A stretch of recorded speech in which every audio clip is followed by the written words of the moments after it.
Olá a todos, o meu nome é Ed Bedendo, eu sou um guia local turístico aqui em Milão e eu tenho uma grande paixão pela história da arte. Desde que começou a epidemia de Covid, que nós estamos em quarentena, a única maneira de nos comunicar com as pessoas foi através da tecnologia, através desses vídeos e no meu canal, nós já temos vários vídeos que eu fiz em italiano. Esse é o primeiro vídeo que nós estamos fazendo em português. Tá? Vamos falar de um artista impressionante, um artista fantástico hoje. E aguardamos vocês quando toda essa epidemia terminar, que a nossa vida voltar ao normal. Todas as belezas estão aqui esperando vocês para serem vistas diretamente ao vivo. O artista que nós vamos falar hoje é um artista que entre 1200 e 1300 revolucionou a história da arte. O nome dele, Giotto di Bondone, mais comumente conhecido como Giotto. Mas antes de nós falarmos de Giotto, nós temos que entrar mais um pouco no que é a história da arte naquele período. E para isso, nós vamos então utilizar uma apresentação que agora vai entrar para que vocês possam seguir mais facilmente. Para isso, nós vamos fazer, então, a condivisão da tela.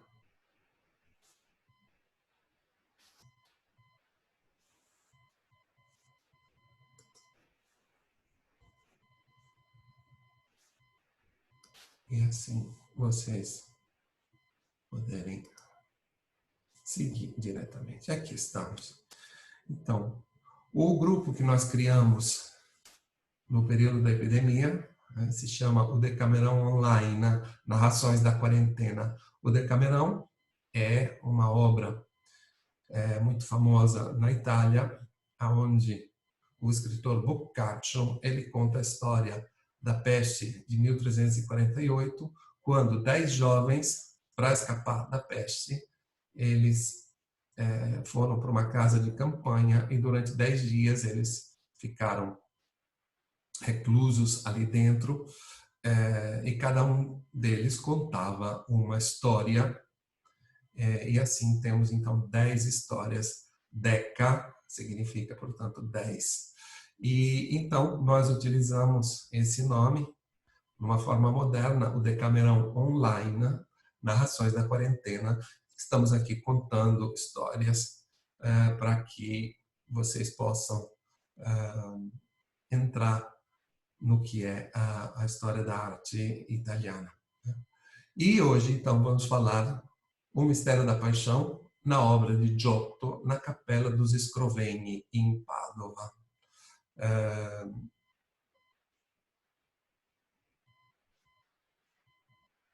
Quando nós falamos de arte antiga, estamos falando então desse estilo de arte que é a arte bizantina, que se desenvolveu em Constantinopla e absorveu as influências vindas de Roma, da Grécia, do Oriente, dando origem a um estilo repleto de técnica, cor, intimamente relacionada com a religião. Portanto, a arte bizantina é exclusivamente religiosa. No século IV depois de Cristo, o imperador Constantino reconheceu o livre direito de culto aos cristãos do Império Romano. E isso aconteceu aqui em Milão, em 313 depois de Cristo, com o Edito de Milão. A arte cristã primitiva, então, evoluiu para a arte bizantina. O mosaico, que é esse que nós estamos vendo agora, é a expressão máxima da arte bizantina e não se destina somente a decorar as paredes e as abóbadas. Serve também de fonte de instrução e guia espiritual aos fiéis, mostrando-lhes as cenas da vida de Cristo, dos profetas e dos vários imperadores. Plasticamente, os mosaicos bizantinos seguem as convenções que regem também os afrescos. Neles, por exemplo, as pessoas são representadas de frente e verticalizadas para dar um senso de espiritualidade. A perspectiva e o volume são ignorados e o dourado é utilizado em abundância. A arte bizantina é um período artístico de cerca de 800 anos, que somente ao final de 1200 inicia a se modificar, dando origem a uma revolução que levará a arte a todos os horizontes. E essa revolução é iniciada por Giotto di Bondone, que aqui nós vemos em uma espécie de autorretrato que mostra um homem vestido com os trajes da época. Essa revolução, que foi iniciada pelo Giotto, abandona as imagens estáticas e o fundo dourado da arte bizantina, dedicando-se à realidade e à natureza, construindo o espaço da história pictórica de maneira ilusionista e tridimensional, com uma perspectiva precisa das arquiteturas, onde os personagens se encaixam com equilíbrio no ambiente que os circunda. As figuras são concretas, reais, como se vê nas dobras macias e naturais das roupas sob as quais os corpos são percebidos.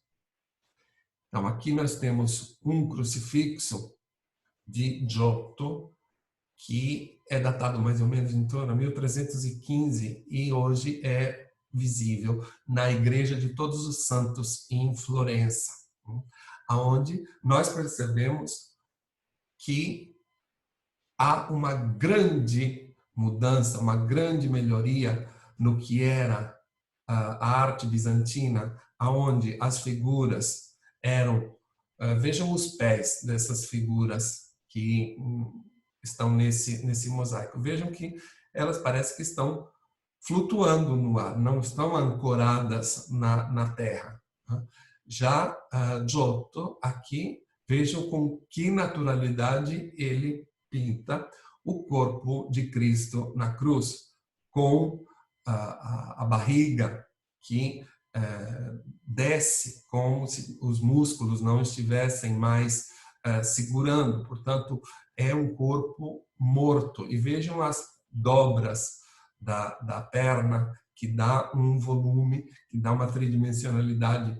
E vejam com que maestria o Giotto pinta o pano que envolve o corpo de Jesus, mas deixando transparecer por baixo a forma da perna, com a qual nós podemos intuir que é um pano que está cobrindo o corpo.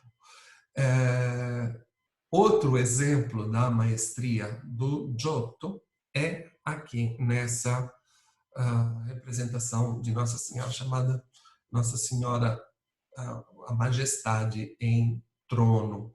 Nós temos aqui completamente diferente daquelas Nossas Senhoras que nós víamos bizantinas até agora, aqueles ícones que ainda se vê na arte grega, na arte russa. Aqui, vejam que a qualidade dos detalhes no corpo de Nossa Senhora. Vejam que o vestido que ela está usando, é possível perceber os seios por baixo da blusa, é possível perceber os nervos das mãos e, se nós olhássemos de perto, poderíamos ver que naqueles lábios de Nossa Senhora é possível até ver os dentes. Então, é uma quantidade de detalhes que é impressionante. Vejam embaixo do trono, 2 anjos que estão segurando 2 vasos de flores e o trono é tridimensional, ou seja, o Giotto já domina completamente a técnica da perspectiva e já não estão todos naquele plano igual, todos que flutuavam no ar, como antigamente se representava. Então, essa é a grande revolução que o Giotto vai trazer para a história da arte no final de 1200. Portanto, a partir de 1296, os últimos anos, né, de 1200, Giotto iniciou o trabalho destinado a dar-lhe fama eterna. Os afrescos da Basílica Superior de Assis, com os 28 painéis da história de São Francisco, que descrevem a vida do santo desde a sua juventude até a morte, alternando os episódios oficiais com os da lenda popular. Essa é a Basílica Superior, que foi completamente, as paredes laterais, vejam, foram decoradas pelo Giotto. Depois de trabalhar com os franciscanos em Assis, Giotto foi chamado a Pádua pelos frades conventuais menores, franciscanos também. Nós temos que pensar que Giotto trabalhou muitíssimo com os franciscanos, né? Em Assis, em Rímini e em Pádua. E ali, em Pádua, na Basílica de Santo Antônio, ele conhece Enrico Scrovegni, e o qual o contrata para a decoração da sua capela privativa. Enrico Scrovegni era filho de um agiota de Pádua e que ergueu esse oratório religioso para espiar os pecados da família. Nós temos que imaginar que Dante Alighieri, na sua grande obra, a Divina Comédia, coloca os Scrovegni no inferno, porque a agiotagem era um pecado mortal e quem era agiota sabia que ia ao inferno. Então, para expiar os pecados, sempre esses riquíssimos agiotas construíam belíssimas igrejas, capelas, monumentos, em modo a expiar os próprios pecados. Nessa capela, Giotto mostra a sua plena maturidade artística através da naturalidade, da pesquisa expressiva dos protagonistas, da riqueza de cores e da capacidade de construir a arquitetura e a perspectiva no espaço. Nós vemos aqui ainda uma representação de um afresco de Assis, onde São Francisco está oferecendo o próprio manto a esse pobre. Vejam que com qual naturalidade o Giotto representa o cavalo. Olhem o cavalo que está à esquerda e vejam esse panorama, essa paisagem que nós vemos no fundo, que é composto de duas montanhas. E essas duas montanhas, descendo, elas vão levar diretamente na cabeça de São Francisco, que é iluminada por uma auréola. Portanto, ali tem já um uso da perspectiva e que faz com que os nossos olhos sejam levados imediatamente a reconhecer o personagem principal que é representado no afresco. Mas vejam que ainda aí o São Francisco ainda aparece. Olha os pés do São Francisco e olha os pés do homem que ele está doando o seu manto.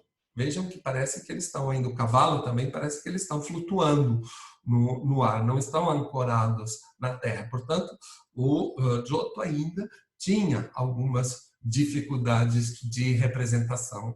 E isso vai melhorando com o tempo. E tanto é que nós agora chegamos na Capela dos Scrovegni, que é essa que foi construída em Pádua, já nos primeiros anos de 1300, levou 2 anos para que fosse construída, de 1303 a 1305. Nesses 2 anos, Giotto passa aqui em Pádua, fazendo a decoração dessa capela.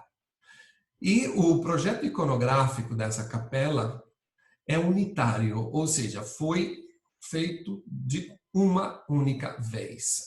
Não houve vários períodos, vários artistas. Giotto pegou a capela apenas terminada de construir e fez toda a decoração. E essa decoração é inspirada pelo teólogo agostiniano Alberto de Pádua. Giotto leva 625 dias, ou seja, não são dias de trabalho, mas em italiano se fala de giornate, são jornadas na qual um artista consegue pintar, porque nós sabemos que a técnica é a técnica do afresco, onde o artista ele vai colocar uma camada de reboque na parede, e enquanto o reboque está molhado, que está fresco, ele vai pintar e a pintura vai ser absorvida através de um processo químico e vai ficar impregnada no reboque e vai durar muito no tempo. O afresco é a técnica que mais dura ao longo do tempo. Nós estamos falando de obras de 1303, ou seja, 800 anos de vida, e ainda estão perfeitas, como nós vamos ver a seguir. E portanto, toda a obra do Giotto dentro da Capella Scrovegni, ela se divide em 625 giornate, ou seja, 625 espaços de reboque fresco para que o artista consiga pintar. Isso levou, portanto, 2 anos. Junto com o Giotto, tinham mais ou menos 40 colaboradores, artistas que seguiam, nós chamamos de ajudantes do ateliê, e toda essa obra é dividida em 40 registros. Os registros são os quadrados, aonde tem, praticamente são 40 cenas. Entre as fontes utilizadas, nós temos textos agostinianos, os evangelhos apócrifos do Pseudo-Mateus e Nicodemos, a lenda dourada de Jacopo da Varazze, e todo o ciclo é estabelecido, focado no tema da salvação. Então, começa pela luneta acima do Arco do Triunfo, onde Deus inicia a reconciliação com os homens. Continua com as histórias de São Joaquim e Santa Ana, as histórias de Maria, desde o nascimento até o casamento com São José. As histórias da vida terrena de Jesus. Na parte inferior, nós temos 14 alegorias monocromáticas dos vícios e das virtudes, e na contrafachada, o juízo final e a visão do paraíso. O teto é coberto com estrelas de 8 pontas em um céu azul, a cor simbólica da sabedoria divina. 2 painéis redondos representam Maria com o menino Jesus e a bênção de Cristo. Então, aqui estamos dentro da Capella dos Scrovegni, com toda essa divisão dos 40 registros. Vejam o céu azul, os redondos e os quadrados, os painéis laterais que contam todas essas histórias. Aqui, na Capela Scrovegni, nós vemos um maior refinamento dos meios expressivos, o domínio mais forte da composição, através dos efeitos narrativos, gestos, posturas, expressões, cores. As figuras têm um volume ainda mais real do que em Assis, envolvidos em grandes mantos através dos quais você percebe a modelagem dos corpos. O desenho pictórico é mais suave e denso, como uma modelagem mais homogênea, que dá às figuras uma ênfase mais completa. As figuras particulares são dotadas de realismo natural, cenas típicas da vida cotidiana. Giotto capta o olhar e os sentimentos dos personagens que participam das cenas como protagonistas, cada um manifestando sua própria personalidade, de modo que os rostos brilham através do espanto, da dor, do desespero, da alegria, da espera, da espiritualidade, enfim, dos sentimentos mais diferentes. As arquiteturas do fundo, uma das características mais evidentes de Giotto, são claras e reais, proporcionais às figuras que interagem dentro delas. Então, os registros principais, que são aqueles laterais, dos quais nós vamos falar hoje, são 12 registros de 2 metros por 1,85 m e um registro de 1,5 m por 1,40 m. Então, vamos comentar de toda essa história iconográfica que temos aqui na capela, vamos comentar somente os mistérios da paixão. E aqui nós temos a primeira representação, a entrada de Jerusalém. Pela esquerda, Jesus avança montado em um burrinho em direção aos portões de Jerusalém, seguido pelos apóstolos, e encontra uma multidão curiosa. Quem se prostra, quem corre para ver, quem fica surpreso. Um dos mais vividamente naturais do ciclo, com uma série de episódios internos retirados da vida cotidiana, como aquela do homem que cobre a cabeça com a capa. É uma ação desejada ou um símbolo de alguém que não quer aceitar a chegada do Salvador? Nós vemos, então, à direita, embaixo, temos um homem que já tirou a sua capa e colocou para que o burrinho possa caminhar. Já tem outro que ele está tentando tirar a capa, não sabemos, aí fica a dúvida se ele está escondendo o rosto, não quer ver o Cristo que está chegando, ou ele está tentando tirar a capa e ainda não conseguiu. Ou vejam também as duas crianças que escalam as árvores para arrancar os ramos de oliveira para jogar aos pés do Salvador. E ver melhor, um detalhe derivado da tradição bizantina, mas aqui mais realista do que nunca. Na arte bizantina, já sempre, desde sempre, se utilizava os ramos de oliveira. Aqui, o Giotto coloca os ramos de oliveira nas mãos desses meninos que sobem nas árvores e vão arrancando esses ramos. A próxima cena é quando Jesus expulsa os vendilhões do templo. Então, em frente ao templo de Jerusalém, Jesus se lança contra os mercadores que infestam o lugar sagrado, para a surpresa dos próprios apóstolos, incluindo Pedro, que levanta os braços e parece perdido. Jesus, com o rosto fixo, expressando sua determinação, levanta o punho, segurando uma corda com a qual ele expulsa os mercadores, cujas gaiolas de animais estão no chão junto a uma mesa virada. Uma cabra escapa assustada, enquanto um pouco atrás, 2 doutores do templo olham perplexos.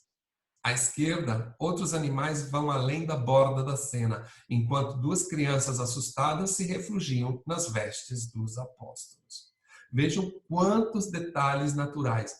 A mesa revirada de ponta cabeça, as gaiolas que se abrem e os bichos que escapam. E vejam o semblante sério determinado de Jesus, e os vendilhões, vejam as caras de assustados que eles estão fazendo. E logo mais à direita, vejam os dois doutores do templo que estão ali, são aqueles dois velhos com as barbas brancas, que estão ali confabulando e olhando perplexos esse gesto de Jesus. A próxima, o próximo painel, o próximo registro é a traição de Judas. Esse é o registro menor, é de 1,5 m por 1,40 m, enquanto todos os outros têm 2 por 1,85 m. Do lado do Templo de Jerusalém, que aparece aqui novamente à direita, simbolizado por uma arquitetura apoiada em colunas de mármores, os sumos sacerdotes, depois de testemunharem perplexos a expulsão dos mercadores do templo por Jesus, fazem acordos com Judas Iscariotes para ajudar a capturar o Cristo. O apóstolo traidor, agora possuído pelo diabo, que o caça pelos ombros, aceita o pagamento, recolhendo o saco com o dinheiro. Fortemente identificada é a fisionomia de Judas, com um olhar cuidadoso e um perfil aguçado, com bigode e barba. A capa amarela facilitará a sua identificação nas cenas sucessivas, como a do beijo de Judas. Embora já possuído pelo diabo, Judas ainda era retratado com a auréola. Traços dela podem ser vistos no afresco danificado pela umidade.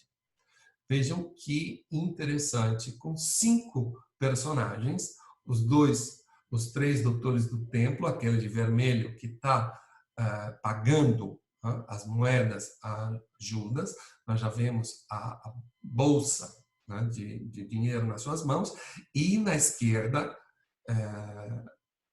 uma figura negra, que é o diabo que tenta o Judas. Mas o mais interessante é que ainda nesse momento Judas não cometeu o seu pecado, a sua traição. Portanto, ele ainda tem a auréola. A auréola, o dourado, se perdeu e nós temos agora somente essa mancha escura que foi a perda da cor dourada.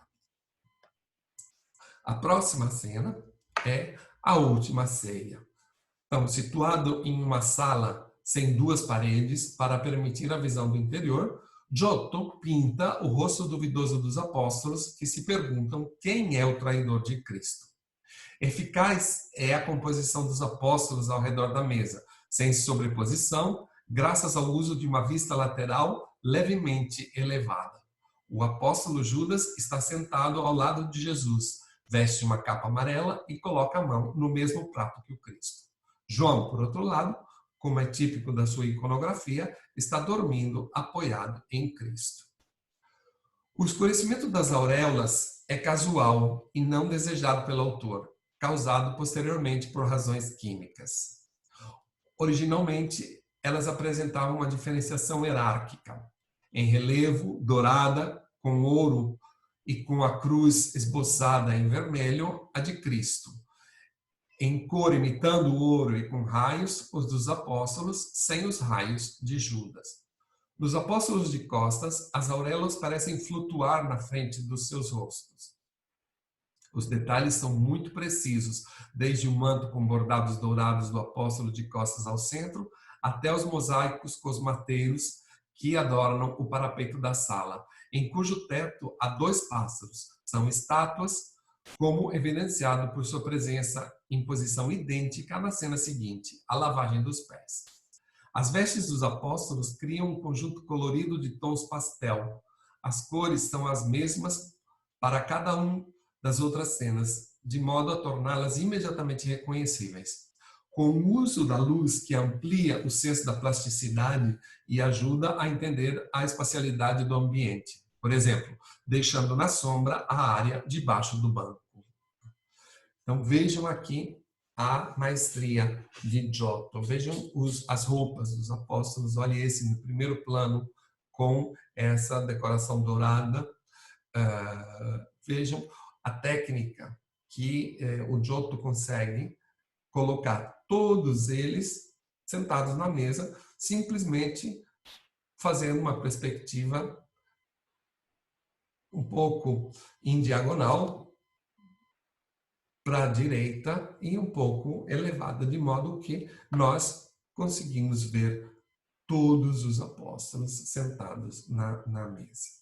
E vejam essa arquitetura, o parapeito superior, são os mosaicos cosmateiros, é aquela decoração que se encontra no centro, parece um mosaico sem uma figura, somente com formas geométricas, e as duas estátuas dos dois passarinhos que se encontram na parte superior. Agora, passando na próxima cena, vejam aqui novamente, é a mesma arquitetura, vejam as duas paredes que faltam, em modo de nos permitir a olhar para dentro, e lá em cima estão, de novo, os dois passarinhos que são estátuas. E é nessa cena, então, que é a mesma da sala anterior, da última ceia, Jesus está se preparando para realizar um ato de humildade, lavando os pés dos apóstolos, começando com Pedro. O outro apóstolo que está desatando as sandálias em primeiro plano à esquerda, enquanto João está em pé atrás de Jesus, segurando um recipiente com água. Judas, que pode ser visto com o queixo pontudo e uma barbinha, entre os apóstolos sentados à esquerda. Novamente, o uso da luz amplia o senso da plasticidade e ajuda a entender a espacialidade do ambiente, por exemplo, deixando na sombra a área debaixo do teto. Vejam aqui, escurecendo a parte do teto, aonde a luz não chega, se cria essa espacialidade que é perfeitamente intuída pela nossa visão. A próxima cena é o beijo de Judas. A cena é uma das mais conhecidas de todo o ciclo. É ambientada ao ar livre. Apesar da participação conspícua de personagens, o núcleo central é perfeitamente identificável graças ao uso das linhas de força, como Caifás à direita, que indica, e ao grande fundo amarelo das roupas de Judas, que se inclina para frente, no centro, para beijar Jesus, permitindo que os guardas o reconheçam e o capturem. O rosto de Judas, jovem e pacífico nas cenas anteriores, agora está transfigurado em uma máscara bestial e definitivamente perdeu a auréola. Jesus, imóvel, com um intenso contato visual entre Jesus e o seu traidor, se opõe à agitação das multidões de homens armados ao redor, gerando um efeito de drama violento. Somente observando um segundo momento, você percebe as outras cenas de contorno, como as de Pedro, que corta a orelha de Malco, um servo do sumo sacerdote, com uma faca, agarrado pela capa por um homem curvado e de costas, com a cabeça coberta com uma capa cinza. Os grupos de soldados são bem orquestrados, compostos por agrupamentos de pessoas. Originalmente tinham cores metálicas nos capacetes, agora, infelizmente, estão enegrecidos. E, acima de tudo, podem ser intuídos pelo número de lanças, alabardas, paus e tochas que se erguem no ar. Um pouco mais pronunciadas são as figuras do grupo à direita, incluindo um homem que toca um berrante. Embora a iconografia seja tradicional, nessa cena Giotto renovou profundamente o seu conteúdo, introduzindo uma extraordinária tensão psicológica e dramática. A próxima cena é Cristo diante de Caifás. Depois de ser preso, Jesus é levado aos sumos sacerdotes, Anás e depois Caifás. A cena mostra Jesus na casa de Caifás, na frente de dois homens sentados em um banco. Caifás, com o típico gesto da ira, rasga o manto do peito, porque ele gostaria de condenar Jesus à morte, mas não pode fazê-lo porque não tem autoridade. Entre os soldados, um levanta a mão para golpear Jesus, amarrado e puxado no centro. O uso da luz é experimental, já que é uma cena noturna, há uma tocha na sala, que agora ficou escura devido às alterações cromáticas, que iluminam as vigas do teto por baixo, iluminando as do centro e deixando as do lado à sombra. Giotto respeita a iconografia tradicional, mas acentua o drama dos eventos e acentua a eficácia da construção da perspectiva da arquitetura, especialmente no teto. A próxima cena é o Cristo zombado. Então, depois de ser preso e julgado, Jesus é coroado de espinhos, escarnecido e açoitado pelos capangas dos sumos sacerdotes. A cena, ambientada em uma sala de perspectiva intuitiva, mostra Cristo sentado à esquerda, que suporta com sofrimento, mas também resignação, as ofensas que são feitas a ele, puxando seus cabelos e a barba, golpeando com as mãos e com paus, zombando dele. Apesar disso, Cristo é retratado em toda a sua realeza, coberto por uma capa bordada de ouro. Pilatos aparece à direita, indicando a cena e conversando com os sacerdotes. Particularmente bem sucedida é a figura do negro, de notável realismo.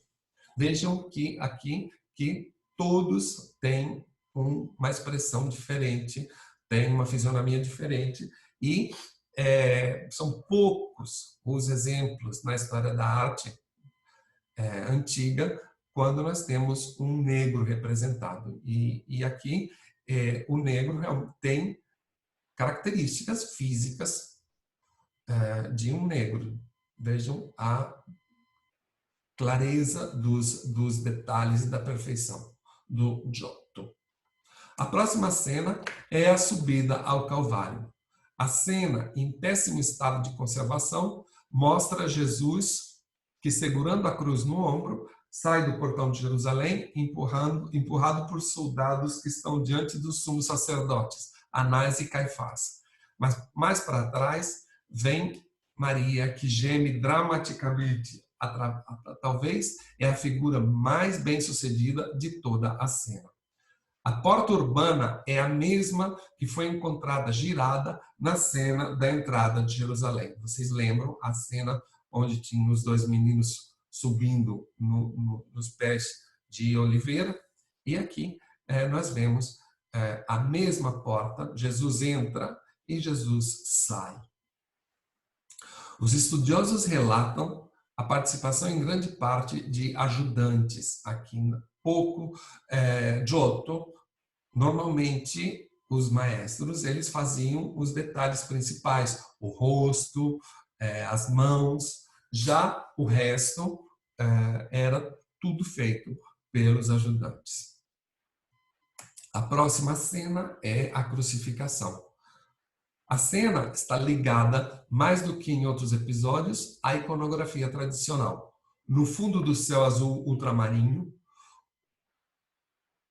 a cruz de Jesus se destaca no centro, num turbilhão de anjos doloridos que esvoaçam, rasgam suas roupas, coletam o sangue de Cristo de suas feridas. Abaixo está Madalena, que beija os pés de Cristo. À esquerda podemos ver um grupo de mulheres que seguram Maria, que está desmaiando, e à direita os soldados que disputam as vestes de Cristo. Ao pé do Calvário, há uma cavidade com ossos e uma caveira, tradicionalmente a de Adão, que, banhado no sangue de Cristo, é redimido pelo pecado original. A descrição da cena é de mais alta qualidade, com atenção meticulosa aos detalhes que, às vezes, levam ao virtuosismo, como no pano semitransparente de Cristo. Vejam esse Cristo aqui, nós estamos falando de 1302, 1305, nesses 2 anos que o Giotto passou em Pádua. E, se vocês lembram do Cristo que nós vimos na Igreja de Todos os Santos em Florença, é de 1315. Portanto, o Giotto vai usar a mesma iconografia que ele usou aqui em Pádua naquele crucifixo. Vejam que o pano que cobre o corpo de Cristo e que permite de ver por baixo do pano transparente as pernas de Cristo é a mesma que nós vamos ver naquele crucifixo 12, 13 anos depois. Vejam, outro detalhe importantíssimo é Madalena, que coloca a mão nos pés de Cristo e Madalena é sempre representada com os cabelos longos.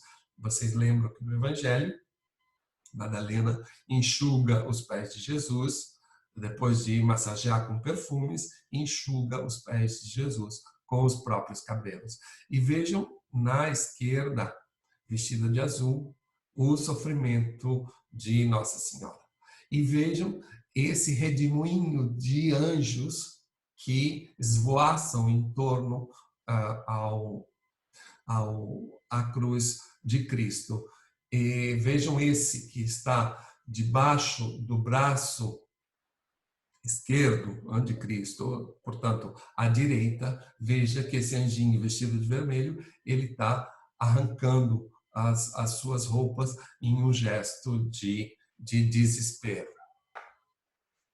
A lamentação sobre o Cristo morto. A cena, a mais dramática de todo o ciclo, é uma das mais famosas. Mostra um conhecimento profundo das regras da pintura desde a sua composição. Jesus está deitado no canto inferior esquerdo, abraçado pela mãe que, comovida, aproxima o próprio rosto ao rosto do filho.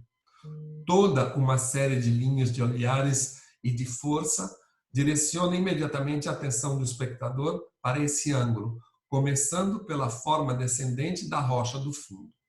As mulheres piedosas seguram as mãos de Cristo e a Madalena, de luto, abraça os pés. Solta e naturalista é a pose de São João, que se dobra esticando os braços para trás. Atrás, à direita, estão as figuras de Nicodemos e José de Arimateia, enquanto à esquerda, abaixo, uma figura sentada e de costas cria uma massa escultural. À esquerda, outras mulheres choram, e com poses estudadas e dramáticas. Acima, os anjos continuam esvoaçando com outras poses de desespero, representados com grandes variedades de poses, participando de uma espécie de drama cósmico que também afeta a natureza. Por exemplo, a planta no canto superior direito é de fato seca, mas assim como a natureza parece morrer no inverno, na primavera ela renascerá. Cristo parece morto, mas depois de 3 dias ressuscitará. A única suavidade é dada pelo concerto extremamente refinado de cores pastel, que orquestra os tons das roupas com uma incidência luminosa diferente, que nos exemplos mais impressionantes provoca efeitos de mudanças cromáticas. Essas sutilezas testemunham como essa cena, no centro da parede, fosse uma das mais curadas do ciclo, certamente feita pela mão do maestro e projetada para capturar a atenção do público. Livre da rigidez bizantina, a cena foi tomada como modelo para gerações inteiras de artistas sucessivos. E aqui nós temos, portanto, um Giotto perfeitamente maduro e que mostra toda a sua capacidade na perspectiva, na harmonização das figuras e nos truques que utiliza para que a nossa atenção seja levada diretamente ao ponto central, que é o corpo de Cristo. Essa rocha que desce da direita e que vai terminar no ponto central da cena. A próxima cena são 2 cenas em uma. É a ressurreição e o Noli Me Tangere. A cena mostra um duplo episódio. À esquerda, a tumba vazia de Cristo, com anjos sentados e guardas adormecidos, testemunha a ressurreição. À direita, Madalena ajoelhada diante da aparição de Cristo, triunfante sobre a morte, com uma bandeira cruzada e o gesto do Salvador, que lhe diz para não tocá-lo, pronunciando nas versões latinas dos evangelhos a frase Noli Me Tangere, que significa não me toque. Na bandeira se lê a inscrição 20 Victor Mortis, ou seja, vencedor dos mortos. As rochas do fundo declinam para a esquerda, onde ocorre o núcleo central do episódio. As árvores, diferentemente das lamentações anteriores, são secas à esquerda, idealmente antes da ressurreição, enquanto à direita são frondosas. As árvores à esquerda estão, no entanto, danificadas pelo tempo e são difíceis de ver, infelizmente. O episódio é caracterizado por uma atmosfera rarefeita e suspensa, de abstração metafísica, na qual se vê uma antecipação de artistas do Renascimento como Piero della Francesca. A próxima cena é a ascensão. A cena mostra a ascensão de Jesus ao céu, subindo com um ímpeto no centro do painel e estendendo a mão para o alto, empurrado por uma nuvem, com as mãos já levantadas para além da moldura da pintura. 2 anjos estão embaixo dele para instruir os espectadores, ou seja, os apóstolos e Maria, cujo rosto parece de notável qualidade, considerado por alguns como a única parte autográfica do afresco, feito em grande parte por ajudantes. Ao lado de Cristo completam a cena com 2 círculos angélicos e santos simétricos, todos com as mãos levantadas, que ecoam o gesto ascendente de Cristo. Os detalhes são muito precisos, especialmente as aplicações douradas nas roupas dos apóstolos, anjos e do próprio Jesus. Vejam com qual maestria o Giotto faz a demonstração do movimento de Cristo que vai subindo ao céu, simplesmente colocando as mãos de Cristo já fora da moldura do quadro. Dessa maneira, nós já percebemos que ele está subindo, que ele vai continuar subindo e o seu corpo vai desaparecer completamente, sendo levado por essa nuvem branca.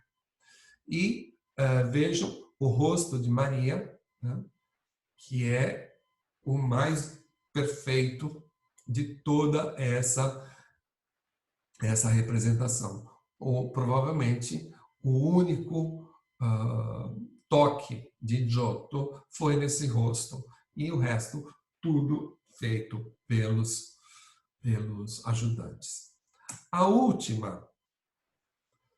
último registro que nós vamos ver é o Pentecostes. O Pentecostes, a cena se passa em uma casa descrita como uma sala perfurada por arcos pontiagudos.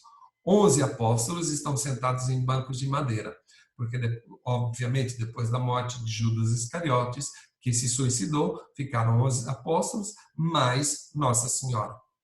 O edifício é colocado em diagonal à esquerda, para acomodar a visão do espectador, colocado idealmente no centro da capela. Um dispositivo também usado em outras cenas em diagonal, como a última ceia e a lavagem dos pés. A luz divina vermelha, como as chamas da caridade, desce do teto e investe os presentes. Considerada, acima de tudo, uma obra de ajudantes, a cena mostra tons delicados e atenção aos detalhes, principalmente nas roupas e nos rostos dos participantes. E essa era a última representação do último registro que eu tinha preparado para vocês. Espero que vocês tenham gostado. Se quiserem passar o link do vídeo para os amigos, sintam-se à vontade. Se quiserem se inscrever no canal, sempre que for possível, eu vou tentar fazer novos vídeos para que vocês possam seguir as belezas da história da arte que nós temos na Itália. Obrigado a todos e que tenham todos um bom dia.